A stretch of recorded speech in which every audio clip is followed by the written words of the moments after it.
Юуны өмнө нэр дэвшиж засгийн газрын гишүүнээр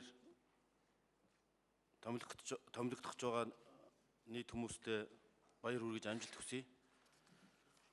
Гэхдээ та бүхэн захиж хэлэх зүйл байна.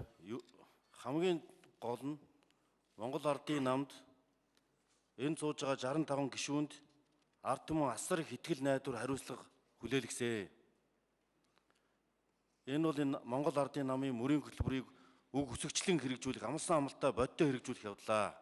Ард түмний итгэл сэтгэл рүү битгий ус цацаарай гэж би хэлмээр байгаа. Ер нь бол судалж байгаад ажиллана гэдэг үгийг одоо энэ тэнд асуухтаа ер нь ерөнхий сайд ч гэсэн тэр, шадар сайд ч гэсэн тэр хийж болохгүй. Монгол Ардын намын мөрийн хөтөлбөр судлаад босруулаад гадарсан мөрийн хөтөлбөрийг хэрэгжүүлнэ. Цалинтай ээж хөтөлбөрөөс ахуулаад тэр нэхийн юун 100 төгрөг болчиход байгааг ард түмний аж амьдралыг яаж өөдөн татах уу гэдгийг шийдэх ёстой гэдгийг өдөр болгон ухамсарлаж ажиллаарай гэж хүсэж байна. Өнөөдөр бол дан давхар дээл мэрэгшил ихээсээ илүү муур бол хар юм уу цагаан байх нь гол биш. Хамгийн гол нь хулган барьдаг байх ёстой гэж Дэнсяпны хэлсэн нэг үг байдаг. Тэр дан давхар дээлтэй юм уу ямар байх гэдгээсээ илүү Монгол Ардын намын мөрийн хөтөлбөрийг хэрэгжүүлж ард түмний итгэлийг дааж ажиллах маш хүнд хариуцлага ачаа хоногдож байгаа гэдгийг анхаарч ажилламаар байна. Өнөөдөр энэ засгийн газар 5 төгөлдөр гэдэг шиг Монгол Ардын намын мөрийн хөтөлбөрийг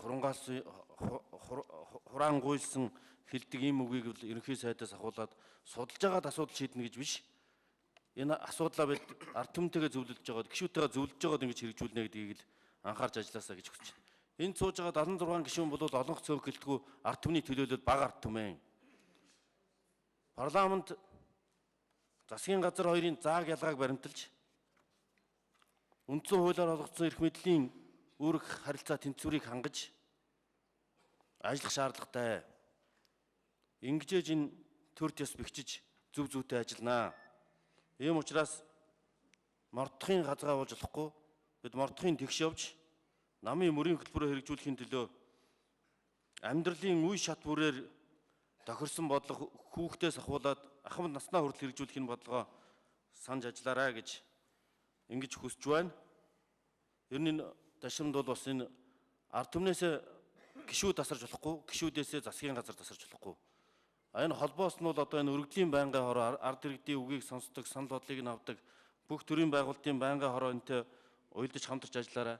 Цөөнхтөө бас хүндэтгэлтэй бид хандах ёстой. Хэдийгээр урд хэмнэх хэмийг нь би шүүмжлээд байгаа ч гэсэн энэ төсвийн зарлагын хяналтын дэд хороог нь одоо энэ Бацаандан гишүүн байт юм уу? Энэ хяналтын хороодыг бол бас одоо даруй шийдэж өгөх ёстой байх. Анх дугаар шуулгандаа болж игэл. Энэ бүхнийг анхаарч ажиллахыг хүсэж байна. Тэгээ шадар сайдны ялангуяа энэ сахилах хариуцлагыг чанд захиж сахилах хариуцлагатай байж төрийн албыг төрлийн алба болгосныг зэгцэлж ер нь бас хариуцлагатай зарчимтай яг барьж исэн зарчмаараа ажиллаарай гэдгийг анхааруулж хэлье. Хэрвээ та бүхэн хариуцлага алдах юм бол сайныг чинь бид дэмжиж ажиллана. Саарыг чинь харин хариуцлага нэхэж ард чинь хатуу чанга парламент болж ажиллах болно шүү бид. Хэнийг нь чаарлахгүй бид өргөдөл гомдол ард түмний нэрийн өмнөөс асууж чангааж ажиллах болно шүү гэдгийг анд нөхөр хүрс өгтэй болон бүх гишүүддээ би шударгаар хэлхийг хүсэж байна. Анхаарал тавьсанд баярлалаа.